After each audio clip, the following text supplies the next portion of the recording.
Perfect. We are live. Good morning, Dr. Vidhi. Good Good morning morning. to good morning to all the wonderful parents and the amazing mothers across the globe. Growth Book welcomes you all in the insightful session of today, which is nutrition in early years. Perfect. We are live. Good morning, Dr. Vidhi. Just 1 minute. Good morning. Good morning to all the wonderful parents. Am I audible? Yes. It was echoing, right? Yeah, so I think Yeah, the yeah, recording started. yeah. The recording started. Fine, just 1 minute.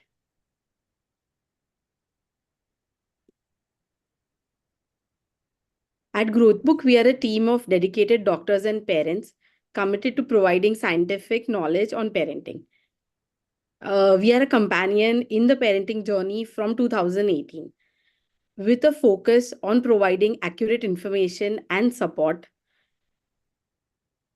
In our commitment to empowering parents, we are going to conduct a series of webinars throughout the coming year. And as we have Dr. Vidhi today, we at Growth Book aim to educate parents about children's growth and development. It empowers parents to track vital metrics such as their height, their weight, the developmental milestones, vaccination schedules, and many more through scientific tools. We offer direct access to medical expertise through our WhatsApp groups also, providing reassurance and guidance whenever necessary. Miss Vidhi, over to you. Yes. Thank you so much, Ami. Should I share Yes, screen? yes, absolutely. Yes. Is my screen visible? Okay. Thank you so much. So a very good morning, lovely parents here. It's a Sunday morning and yes, it would be lovely to have you all as an audience and feels great to educate mothers. And that's my passion. That's what I really like doing. So yes, mother does the real magic. We at Eat Smart by Vidhi Shah just assisted. So I'm here to clarify all your myths and doubts regarding nutrition. Okay. So the topic for today that we are choosing is child nutrition, which is nutrition in early years. And I'm especially going to address common myths. Now, the reason I've been practicing for 16 years now, and I started off practicing as a clinical dietitian. But for the past 10 years, I'm exclusively in the field of child nutrition. And the need for me to do this was that I saw a lot of gaps that were there in this entire field of child nutrition. There's too much of information around. Mothers are really confused of whom to follow, whom not to follow, especially with social media, with the number of WhatsApp groups. Everybody has something to say about food. So what I tried to do is get a more comprehensive, more structured kind of meal plans for children right from ages of 6 months to 15 years. So that's what my expertise is. Moving on, what I'm going to, like I said, I'm a registered clinical dietitian, a child nutritionist, and a certified diabetes educator. So I do a lot of workshops also in schools and preschools. This is one of them. But moving on to myths and facts about child nutrition. So right from when to start solids for your kids? Is it 4 months? Is it 5 months, 6 months? To what to give to a child when you start giving solids? So for example, we all have parents at home who have their ideas regarding food, about this to be given, this not to be given. But there has been a lot of research and a lot of scientific knowledge around about what they used to do, what we have to do. So we're going to bridge that gap in between about sharing that knowledge with you about what is to be given. I'm not going to talk here about carbohydrates, proteins, fats, balanced nutrition plate. I'm sure many know about this. So what we are going to do is address the main pointers that we are looking at. So I'm going to start with breakfast. Now, is breakfast the most important meal of the day?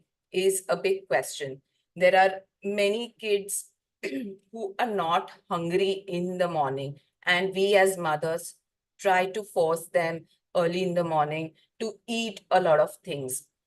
Now, number one, is breakfast important or no? Yes, breakfast is very, very important meal of the day, especially for children. For adults, it's a different story, but for children, it is extremely essential. There are kids who sleep by 7, 8, max 9, and the entire night they've been sleeping. So they are literally in a fasting mode. So when they wake up in the morning, the brain is depleted of glucose. So that's what we need to supplement first thing in the morning. And breakfast plays that important role early in the morning. As also there are kids going to school. So if they've not eaten enough breakfast, they will be dull throughout school. So yes, breakfast is very, very important. But now, what to give for breakfast? Many children don't like to eat early in the morning. What could be the reasons for that? Number one could be probably they are constipated. That's the reason they don't feel like eating early in the morning. So that needs to be addressed. They don't like what is being served, especially many mothers give milk early in the morning. Kids are not comfortable with milk early in the morning. So that could be one of the reasons. They're too sleepy, they're too tired. Late night sleeping, that's the reason why I keep emphasizing max 8, 9 should be the time for bedtime for children. Please do not stretch it further than that. They need a good 10 to 12 hours of sleep in the night. So if they're too sleepy or too tired also, they may not want to eat enough breakfast early in the morning. What we need to emphasize is on a good sleep routine to address constipation and probably also get them involved in the process. Now, what to give for breakfast? Now, this is one thing that is marketed really well as health drinks. There's a lot of talk about this also nowadays. What should we be giving these health drinks? Do they really help for height, weight? Not mentioning any brand here, but uh, it's the requirements for our children are not very, very high. That we need to supplement protein to them. We can easily meet that through the food that we give to our child. We'll come to that in the later part. But so these kind of supplements are especially not required unless and until mentioned by your pediatrician and clinically necessary for your child. Otherwise, first thing in the morning, if you're giving your child any of these, please do not do so. A simple dry fruit powder that you can make at home will also suffice the protein intake with milk for your child. Also, this is especially with older kids, I see a lot of them eating a lot of breakfast cereals, not just this brand, but there are a lot of brands that are now available. I'm also going to talk about nutrition labels, how you can read nutrition labels. So even if, especially these Fruit Loops and all of them have a lot of sugar in them.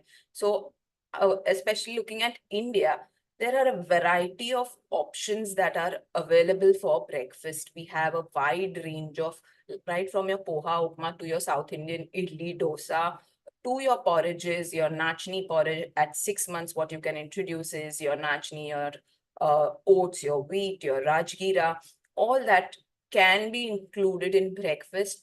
This is absolutely not required. A simple granola that you can make at home would work as a better breakfast cereal. So yes, also this should not be on your plate while giving it to kids for breakfast. So summing up, breakfast. Yes, it is very, very important meal of the day, especially for children. It could be as simple as a glass of milk if your child is not very hungry in the morning. So even if your child is okay with a glass of milk, you want to add little dry fruit powder or maybe dates to it, that would be also enough because many kids are not hungry, like I said, if they are constipated, too sleepy. So even that would do. But giving something in the morning is absolutely necessary. Now, yes, milk. Now, this is the most talked about topic. I'll address each and every question here. I can also talk for like 1 hour on this topic. It's so vast about milk. What kind of milk to be given? I think 99% of the parents are worried about milk. My child is not drinking milk. How much milk? What milk? Cow milk, buffalo milk, A1 milk, A2 milk. There's a whole lot of confusion regarding milk. So let's move to one slide at a time, one question at a time. Is milk healthy? Yes, milk is very, very healthy, especially for children. It has a lot of protein, it has a lot of calcium, your B vitamins, all are present in milk. Right time to introduce milk is 1 year. We'll be starting with cow milk and not buffalo milk because that's more easily digested. The protein that's present in cow milk is more easily digested by the child as compared to buffalo milk. Buffalo milk can be introduced post 2 years. At 6 months, we are not going to introduce milk. We can introduce milk products because the chemistry changes there. So something like a dahi and paneer can be started around 7 months. Cow milk dahi, cow milk paneer can be started at 7 months. But plain milk, I'm not going to do till my child turns 1 year. So now, next question on the slide is, does every child need to drink milk? I get a lot of parents, especially post 1 year, uh, those who are on breast milk or on formula, who do not take well to cow milk. The question is, what should I do? My child is not drinking milk. Then the only resort that they have is screen time. So show the screen, give the milk, or then they start adding powders to the milk to change the flavor of the milk. But my child should have milk. Now, milk is nutritious, yes, but if your child is not liking it, you can change the flavor with natural ingredients. Please do not add sugar. And if still not drinking, please do not force the child to have milk. The what can be done is milk products like your cheese, your butter, your curd, paneer, all that can be introduced. Your child's protein requirement, calcium requirement at a young age is not very, very high. So these requirements can easily be met through other kind of foods. So if your child is not drinking milk, probably he's getting bloated, he's finding some discomfort. That's the reason he is rejecting it. Please do not force the child to drink milk. How much milk should a child consume? Again, this is also one question where parents, if your child has not eaten any food, what we end up doing is giving a glass of milk to the child. And we want the child to be full, want to fill his stomach.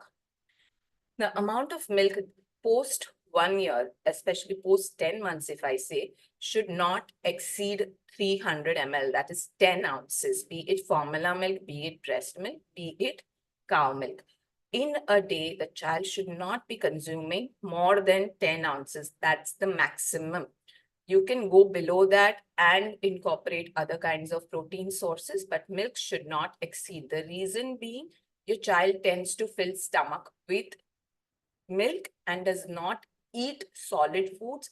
So the child is missing on other important nutrients which are not present in milk, especially iron. Milk is not a very good source of iron. So if your child is only drinking milk, there are chances that your child will be deficient in iron. So 300 ml max, not more than that.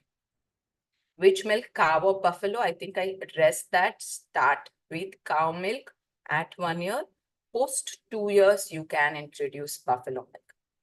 Also, one burning topic, I think, A1, A2 milk. It's a big, big thing nowadays, whether I should give A1, whether I should give A2. Now, just very briefly, I'll talk about what is A1, A2. A1, A2 is a kind of protein, basically beta casein, that is found in milk. Okay, now A1 is your Jersey cows, A2 are your Indian cows, which is found. But A1, A2 is found in all the kind of cows, but A2 is more in the A2 kind of protein is more in Indian cows, and it's more easily digested. Now, there's not much research to support the fact that A2 is better than A1. It's very early stages right now. So to just give your child A2 is better, it's more of a marketing gimmick is what I would feel. And if you know the source of the milk for your child, and if you something like the big brands here in India, if you're using them, I'm sure they are well tested and you can go ahead with them, if not A1 or A2. Not necessarily it has to be A2. Also, post 2 years, if you're introducing buffalo milk, let me tell you, buffalo milk is naturally A2 milk. So you do not have to get into that entire scam of A1, A2. Also coming to ghee, people are marketing ghee as A2 ghee. Now, mind you, ghee is purely fat. There's no protein coming in there. So it is A2. Any kind of ghee you take is A2. So whether it's made from A1 milk, A2 milk, your ghee is purely fat. So there's nothing like you are looking at taking A2 ghee and paying a bomb for it. So according to me, if you know the source of where the milk is coming from, you should go ahead with it, whether A1 or A2, because there's not much research to support it yet. Moving on. Okay. One more advertising again, I would say, is going gluten-free, especially for children. Now, what is gluten? Again, gluten is a protein that is found in wheat, barley, rye, and to some extent, if oats are grown along with wheat, then it's found in oats as well, but not all oats have gluten. Now, should you go gluten-free for your child? Answer is, if your child is suffering from celiac, which is a kind of disease wherein they are sensitive to gluten, only then would you stop gluten for your child. Otherwise, you do not need to stop gluten for your child. If you see your child is allergic to gluten, developing bloating, developing rashes, loose motions, any of these signs, then probably you can go for a test ahead, check for the gluten allergies, only then restrict gluten. Gluten is not a villain. You can easily give gluten to your child, but be mindful of not only introducing wheat. India being a wheat eating country, what we tend to do is everywhere we are giving wheat. So that you don't do. We have a wide variety of cereals, millets. So keep using all of that according to season. Now, when you go to the supermarket, you will find the jawar flour, rice flour, or any products made from jawar and rice marketed as gluten-free, and the price increases. Let me tell you, they are all naturally gluten-free. There's no gluten present in them as it is. So there's no point going in for the label. I'll come to reading nutrition labels, like I said. So even only if there's wheat, rye, oats, or barley in that product, then I'm worried about whether gluten is present or not present. Otherwise, everything else is naturally gluten-free. So not required to go gluten-free for your child, but yes, if I'm giving wheat today, tomorrow I can give jawar, then I can give rajgira, ragi, according to the season. I can keep changing the grains that I'm introducing to my child. Moving on. Again, dal, mera bachcha dal nahi khata hai. That's a very, very common question that I get. My child does not drink dal for lunch, for dinner, not even half a bowl he's drinking. Now, is dal important? Yes, it does have good amount of protein, but let me tell you, more than protein, dal is a good source of carbohydrates. Okay, dal is not even a complete protein. Now, there are two kinds of protein. One is incomplete, one is first class, and a second class protein. So, dal is a second class protein which does not have complete nutrition as compared to my first class protein, which are my animal products. So, my milk, my curd, my paneer, all those are complete proteins. So my dal is not even a complete protein. Okay, so forcing my child for dal, please do not do that. Dal can be introduced in different ways to your child. So it's not the bowl of dal only. You can use it in your chillas. You can probably use it in your soups. Just add boiled dal to your soups. You can probably use it to bind your attas with dal added to it. So there is a reason again, like because they are avoiding milk, there is a reason for avoiding dal also in kids, because dal has certain inhibitors in them which disturbs their digestion. It causes a lot of bloating and gas to their child. So the child must be rejecting dal. So we need to be a little considerate with that. They also receive signals from their body, and we need to understand that. We need to respect that and probably introduce dal in other ways. One more thing that can be done is soaking the dals. So if you pre-soak the dals or the pulses and discard that water, so you can probably soak it for 6 hours, wash it well and discard that water. Do not use that water. And then cook the dal. It will reduce the number of inhibitors that are present in dal, so that it will be more easily digested by a child. But giving the bowl of dal for lunch and dinner, and my child needs to finish that bowl of dal, is not important. You can introduce it in other ways as well. Okay. Addressing eggs, again, it's a very controversial topic here, whether eggs to be given, not to be given. With India, it's more of, I'd say, a cultural thing or a religious thing where we do not give eggs. But what I have found and what I have read about researches and stuff is the kind of eggs that are available in the market, they are not I'd say they are vegetarian eggs and not non-vegetarian eggs. Why we do not give eggs to our child is more of a religious and cultural thing rather than vegetarian and non-vegetarian. These eggs that are found are not fertilized eggs. Okay, only if the egg is fertilized, that means there is a life present in it, then we do not give it. But the market eggs that you get are all non-fertilized eggs. There's no life inside. So if I compare it to milk coming out from cow, it's similarly the eggs that are coming out from the hen, and there's no life inside. So eggs being an excellent source of vitamins, minerals, complete protein, would be great if you could introduce it to your child. We do introduce both the yellow and the white to the child. Yellow is we start introducing at 7 months, and once they are comfortable with the yellow, we also start giving the white. There was a school of thought wherein white is the allergen, and we used to introduce it post 1 year. But the latest research says the faster you introduce the allergens to your child, the more easily the child will adapt to it. So first we introduce the yellow. Once the child is comfortable with the yellow, we also go ahead with the white. So as young as 7 months, we can start giving eggs to the child, and it's a complete protein. One egg gives around 7 grams of protein, and your child's requirement is not more than 17 grams in a day. So 7 grams are easily met by the egg only. So if possible, please do introduce eggs to your child's diet. Okay.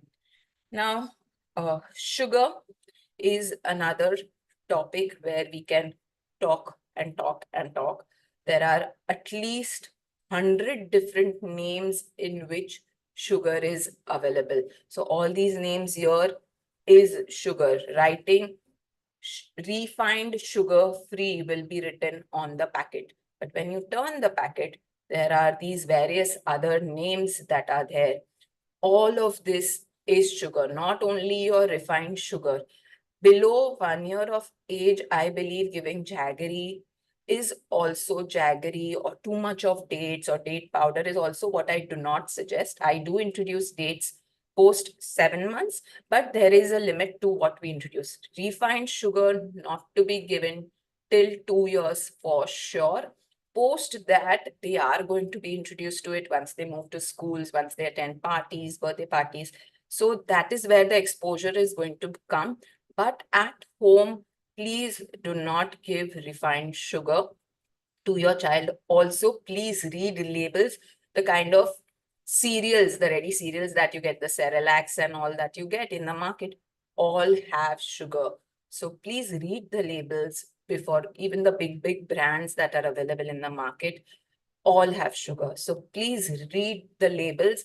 There are a lot of side effects of introducing early sugar to your child. It is addictive for sure because it works with your brain. So your child will automatically start craving more sugar. Now, sugar, what I have seen, especially post-COVID, the number of patients that I'm getting with insulin resistance has increased. My youngest patient, I would say, would be 7-year-old with insulin resistance, and that is very, very scary. Such young kids getting insulin resistance. What is insulin resistance? Is the when the capacity to digest sugar reduces and the insulin levels are not enough to digest that sugar, and that is moving towards diabetes. So a young child, if not taken care of, so 7-year-old child, if not taken care of, can move to stage 2 or type 2 diabetes. Is very, very scary. I have kids as young as say 14 years who are 144 kilos. So that is again with thyroid, with cholesterol issues. So this entire junk food thing, we start off small, but it is very, very addictive. So the number of cases that I've seen post-COVID has increased a lot. I never used to get so many obese kids earlier, or kids with insulin resistance or thyroid earlier, which has increased many fold now. So we need to be very vigilant about the kind of food that we are giving to a child. Okay, screen time. We being busy mothers, working mothers, what we want to do is we want the child to finish the food as fast as possible. And we have preconceived notions that itna to khana hi chahiye, one bowl should go in. And what we tend to do is if the child stops eating, we show him the screen and that food is going in fatafat, fatafat, fatafat. Now, what is again one negative about screen time is when your child is watching the screen and eating. Now, there are certain hormones that are playing in. There are leptin and ghrelin. There are two hormones that play in while we are eating. One signals to stop eating and one signals to start eating.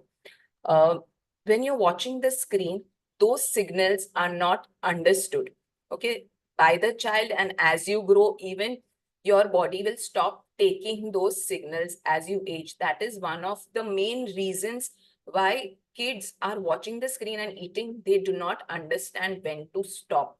And they keep eating, leading to obesity, leading to overweight issues.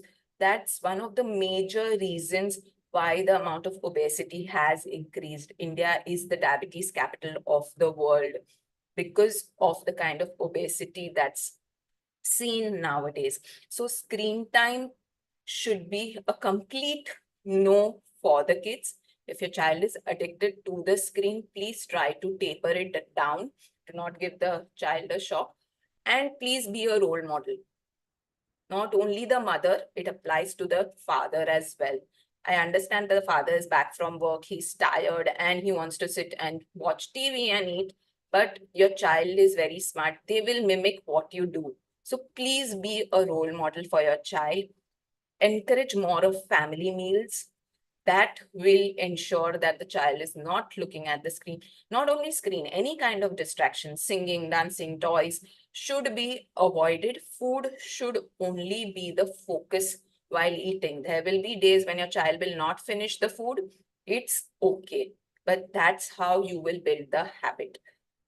If you are if you give the screen to your child is very, very intelligent. He knows when to get, how to get the screen from you. So here you need to be a little vigilant, need to be a little strict and not give screen while eating. Also, the screen time needs to be restricted to not more than, say, half an hour to 45 minutes in a day. So these are some of the things that you need to keep in mind for screen time. Physical activity. Now, physical activity, again, very, very important. We tend to, as parents, want to give enough protein to our child, enough calcium to our child. We plan the meals in such a way that there are protein, calcium met for our child, which is very, very, I'm very, very happy to know that the mothers are and they want to do this for their child. But what they do not do is give free play or physical activity to your child. If your child is not running around, not playing in the open, his immunity, his or her immunity is going to go for a toss. Playing in the house is not going to help. Free play, at least 60 minutes of free play outside in the open is what is recommended. And if there is free play, only then the protein and the calcium that you're feeding to your child is going to be absorbed by the body. Otherwise, there's no point feeding your child the protein and calcium. It's not going to be completely absorbed by the body. Only if there is a need by the body, if there is physical activity happening, only then that calcium and protein is going to be absorbed by the body. So make sure at least 1 hour of free play is given to your child. Again, missing meals, I think I covered that. Why do your child miss meals? One of the reasons being the weather. So seasons play a very important role here, especially in summers. You will find a lot of children who are not they do not feel like eating. It happens with adults as well. So we need to consider that for children as well. Even they feel change in weathers, especially summers when they do not want to eat very heavy meals. Keep it light, keep it something like curd rice, keep it to fruits, keep it to juices, maybe a little more of liquids rather than giving too much of solid food. One of the reason is season. Second reason is constipation. If your child is constipated, not passing stools every day, soft form stools every day, he will not be eating. He will want to miss a meal because the stomach is already feeling very full. And again, missing meals, probably the meal is not very interesting. It's the same old boring khichdi or the same old boring porridge that you're keeping on giving day in, day out because the child is eating. That could be another reason for missing meals. So again, you need, it's okay to miss a meal once in a while, not regularly. So don't be very, very paranoid if your child is missing a meal in a day. And also don't try to uh, give milk instead of the meal then. Okay, don't replace your meals with aaj nahi khaya, milk de diya. It will become a habit for your child as well. Fast food chains, this is for older kids. Lots of fast food chains that have cropped up in the last few years. These are some of them.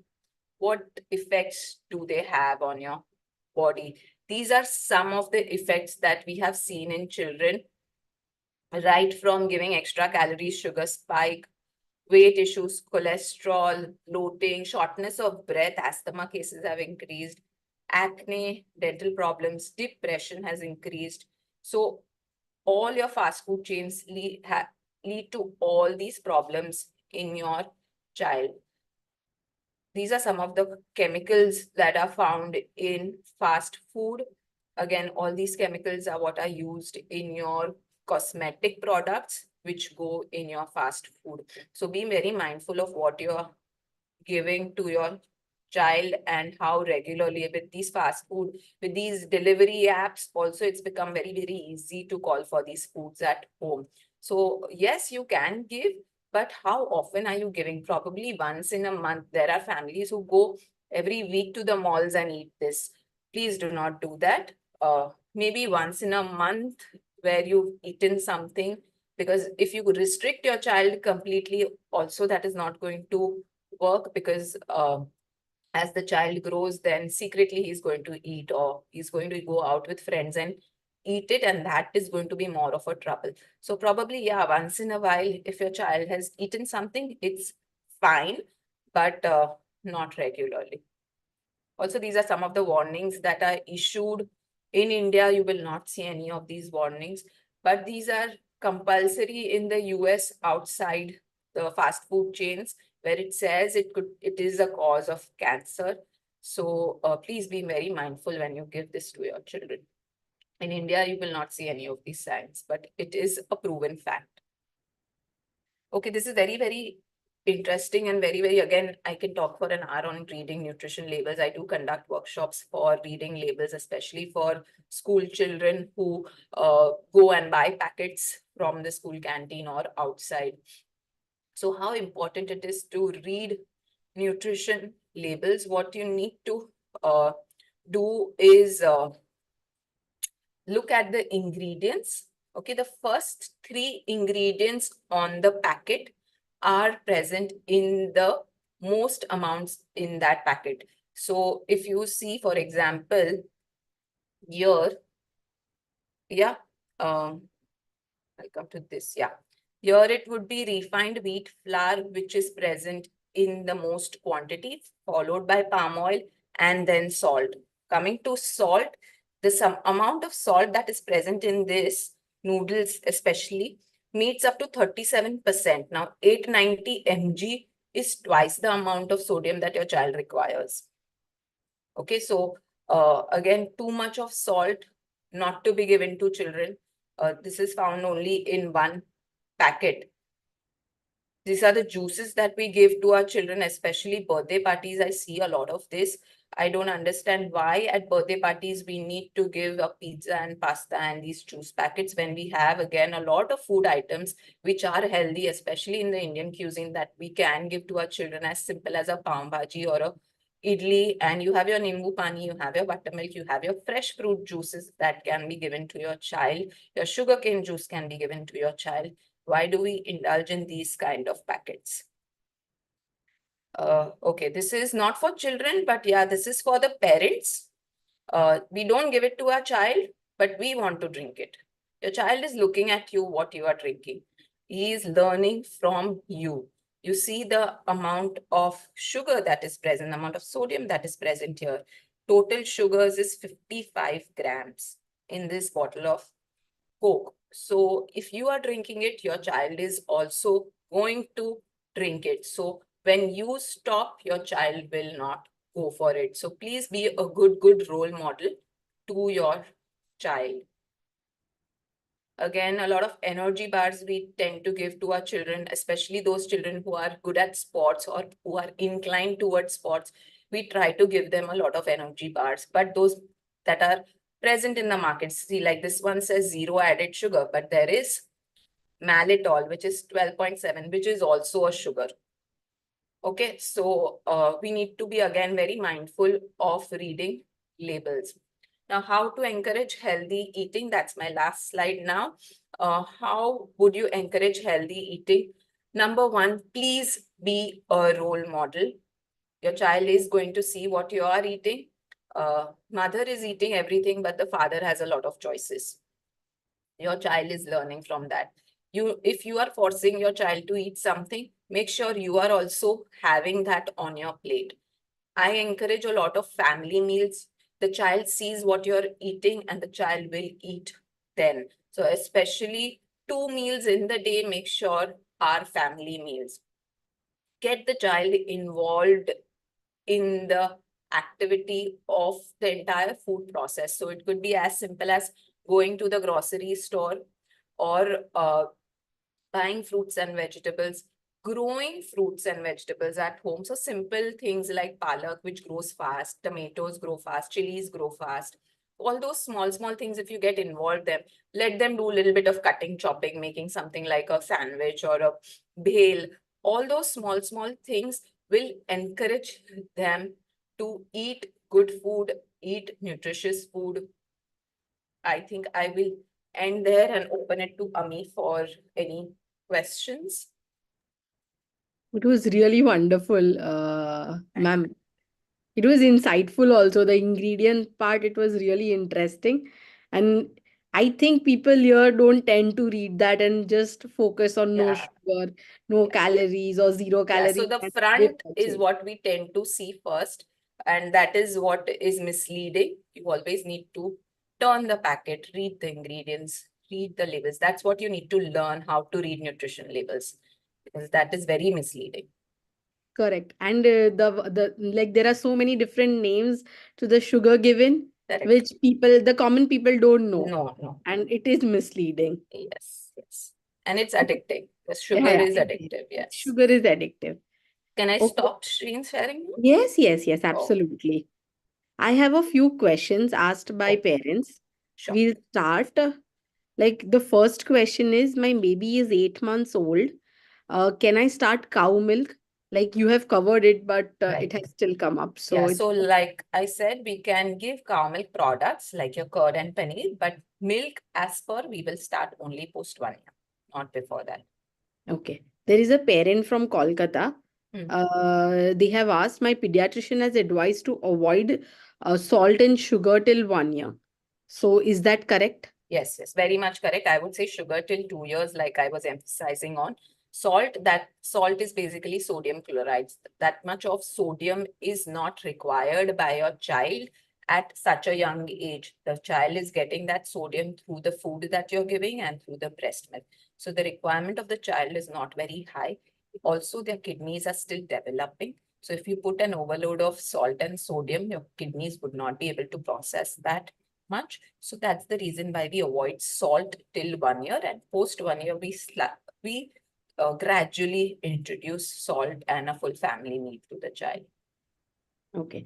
Like continuation in this question only, in the Indian setup, like many a times elders tend to say that try feeding the kid with basic salt.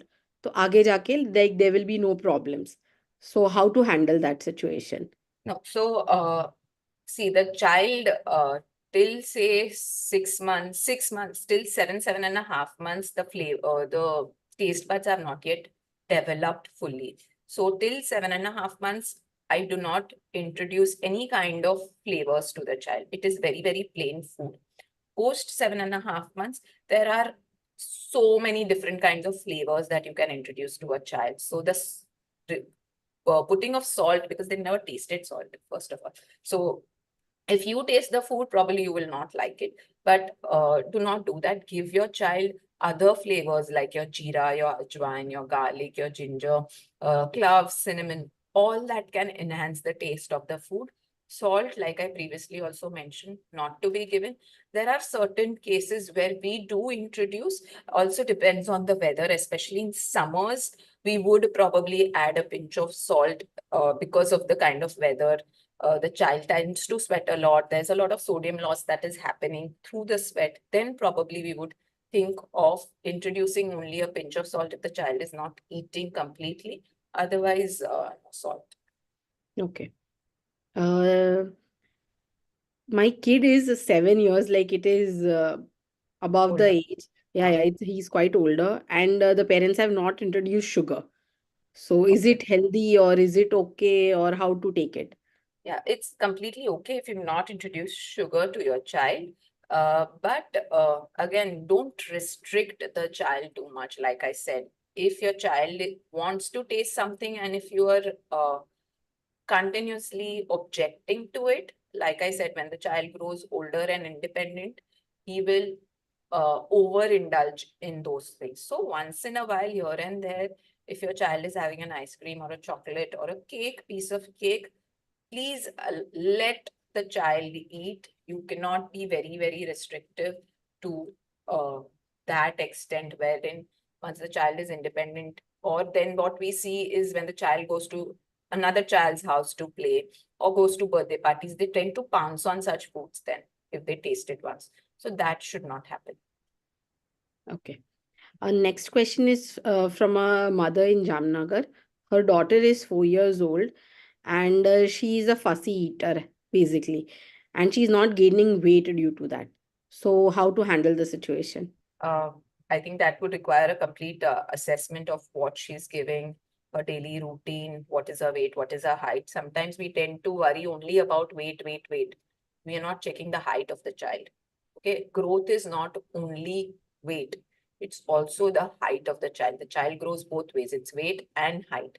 So if your baby is growing, the height is increasing, that means there is growth happening. We don't, especially Indian kids, we tend want chubby kids. We want those proper plump looking kids. That is not going to happen. We need to see our genetics as well. What were we as children? That is going to reflect in the child. So yeah, I think I would need a detailed study of what that child is eating, and then we can take it forward. Okay. Another question is, my daughter is 4 years old and she vomits in the morning, like while traveling to school. So, like that might be due to, like it is not mentioned, so it might be due to food or, Yeah. It could be overfeeding the child. Probably long hours, empty stomach also could be one of the reason. Acid buildup could be the reason. So I would need to understand what you're giving to the child before the car journey. If it's too much of liquid also, the child may want to feel like vomiting, or immediately eating and traveling would lead to vomiting. So yeah, there are various reasons. Okay. Another question is, the kid is not eating solid food. She's a 4-year-old kid and she likes to drink 4 glasses of milk. So, will it give sufficient nutrition to her? And is it okay? Again, like I had mentioned earlier, when I was talking about milk, uh, there is an amount, 300 ml is what I say. Do not exceed that. And if you are only filling the stomach with milk, it is going to lead to deficiencies in the long run, especially if it's a girl child. Iron deficiency is going to come up. And solids, again, the habit of eating solids is started right from 6 months. So I do not encourage, again, like blended food. uh, Look at more of mashed food, look at more of textures right from when you start introducing solids. And do not just give in to blended food where they're just gulping, gulping, gulping. That also, over a period of time, children as old as 8 years are not used to chewing. They also want to just gulp the food. So that muscles or that kind of requirement is required at an early age. So no, at 4 years, your child should be eating more of solids. Milk should not exceed 300 ml. Okay. What is the right age to introduce dry fruits? Dry fruits, as in Hard dry fruits.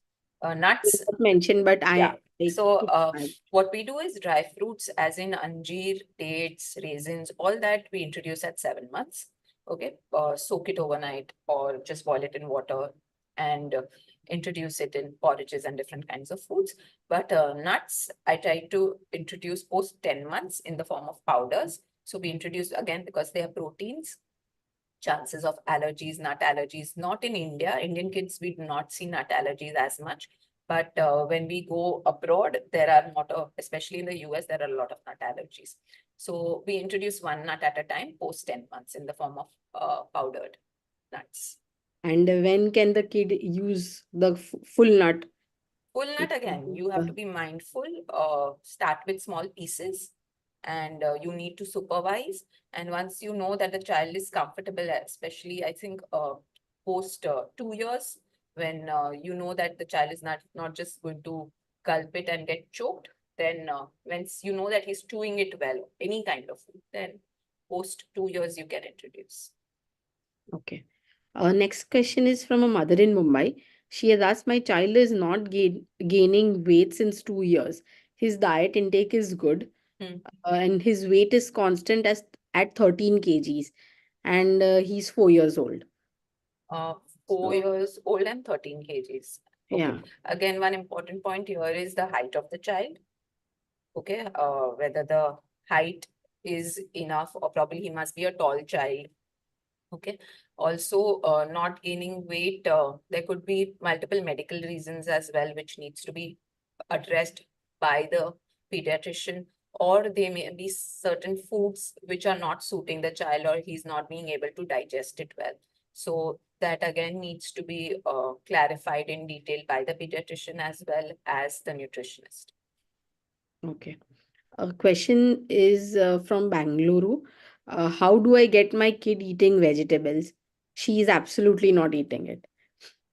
So yeah, this is a very, very common concern, especially till 2 years, my child was eating everything. Whatever I used to give to the child is what I hear from mothers, all vegetables. And post 2 years is when all the picky eating starts happening.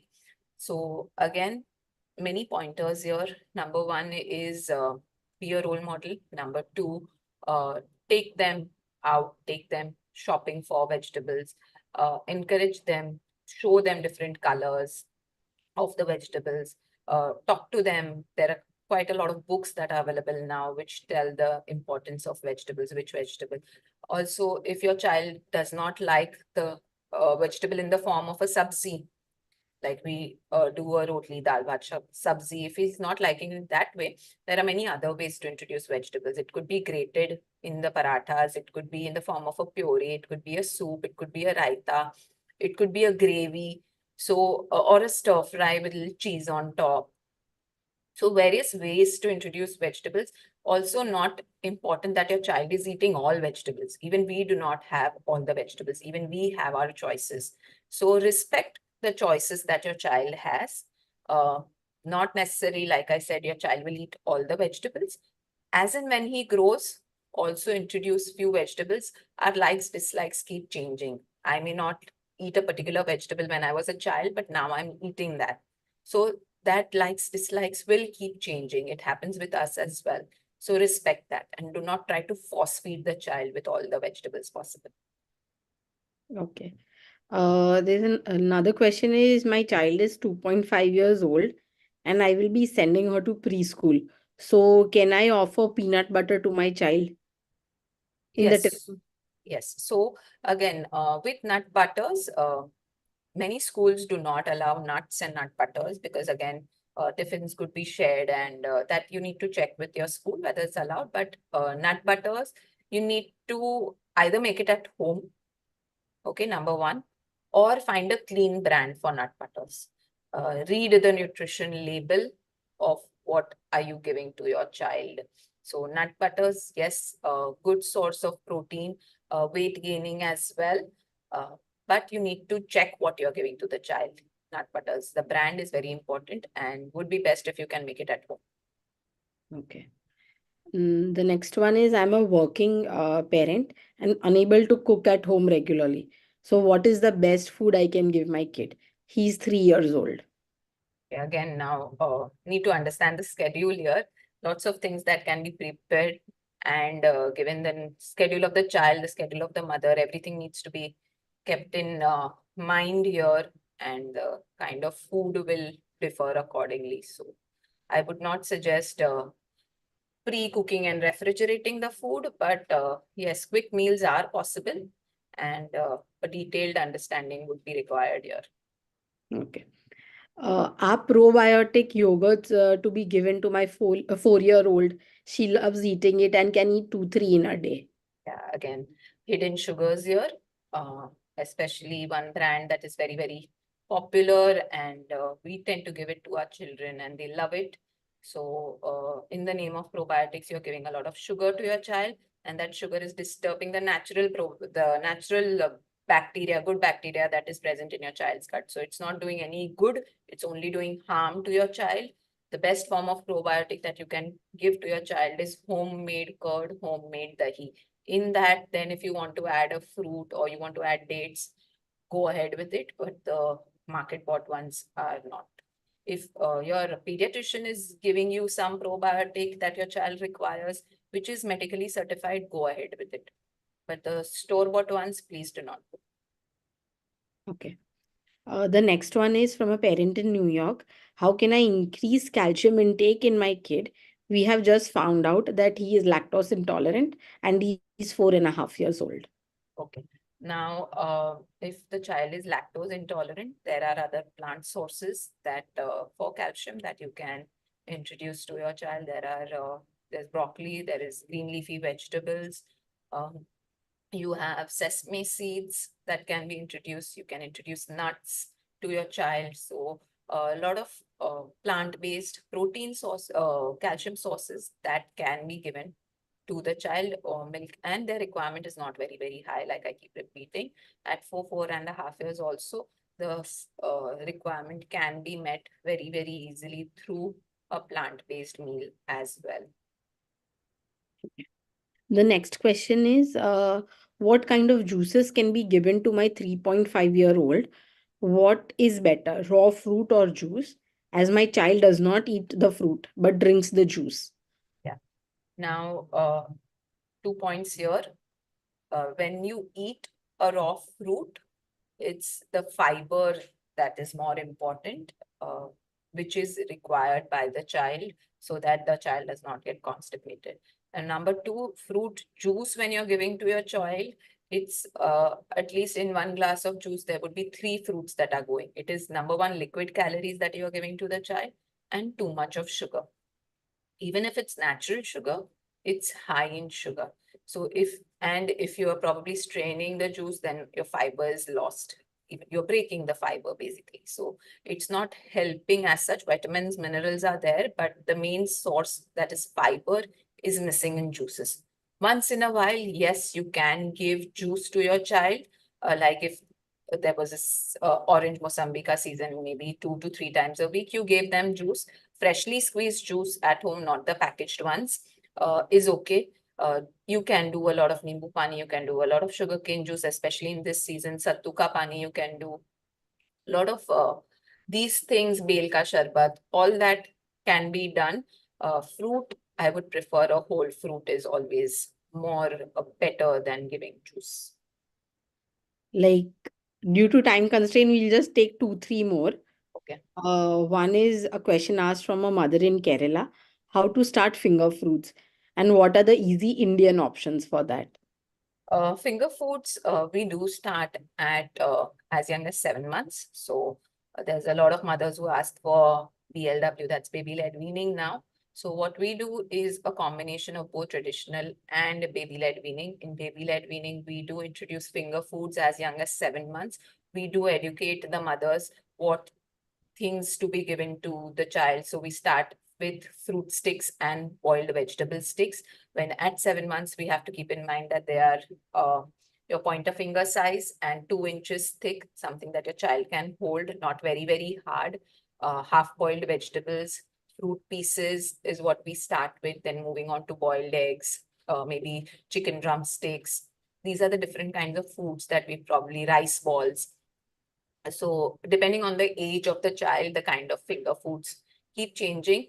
At a very young age, that is before 1 year, the child has to be supervised always when introduced to finger foods. And post that, depending on the age of the child, different kinds of finger foods can be given to the child. Can you give a few options? Like, Options, you name it. probably Yeah. snacking options would be your puffs, your jawar puffs, your nachni puffs. Again, not the packaged ones. Read the labels. You can just roast it at home and add your masalas there. Kurmara, makhana. There are a lot of nut bars that you can make at home. Different kinds of nuts, seed mixes, chickpeas you can give depending on the weather again. So jaggery based chickpeas you can give. Then you can do maybe again fruit yogurts at home, fruit sandesh made at home. So all that can be given, or cutlets can be done. Hummus can be made, guacamole can be made with vegetable sticks. So that kind of snacking options are better than giving any packaged snacking options. No biscuits, Okay. especially. Okay. There is a very open-ended question, like, but everyone would be interested in it. Like, it is from Neemaj, Madhya Pradesh. Please help me plan a diet for my 1-year-old. Currently, he is on mixed feed. Mixed feed. Okay. Now, 1 year old, typically, we start with a full family diet. A full family diet is you are giving the child what you are eating at home. So, breakfast, a mid-morning, lunch, snack, and dinner. So, 3 main meals and 2 snacks. So, your mid-morning and snack. With breakfast, what is important is either a fruit or a vegetable, and protein. Protein is first class protein. First class protein is either milk, curd, paneer, cheese, or egg, whatever you are eating. These two things are very important in breakfast. And the child is eating what you are eating. So if it's a poha, upma, idli, dosa, porridge, whatever you all are eating, the child is eating that. Mid-morning, many children take the mid-morning nap.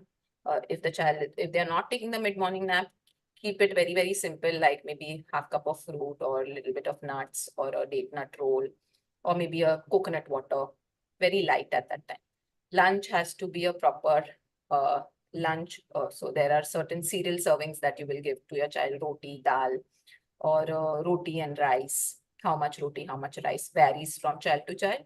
1/4 cup of vegetables, for sure, can be in any form. It could be a sabzi, it could be a gravy, it could be a raita, it could be a salad, any form. And there has to be proteins, one plant protein and one animal protein. So animal protein again is your curd, paneer or this, and plant protein is your pulses or dal. So again, it needs to be balanced. Snack, again, keep it very light, depending on the bedtime of the child, and dinner time. If dinner time is too close, then you can skip the snack also. And dinner again is what you all are eating at home. So if it's a fancy meal that you're eating, especially, it should not be fried, it should not be maida, it should not be Chinese, Mexican. Otherwise, apart from that, if you're doing like a Punjabi sabzi at home with paratha, or you're doing something like a Thai curry rice, go ahead with it.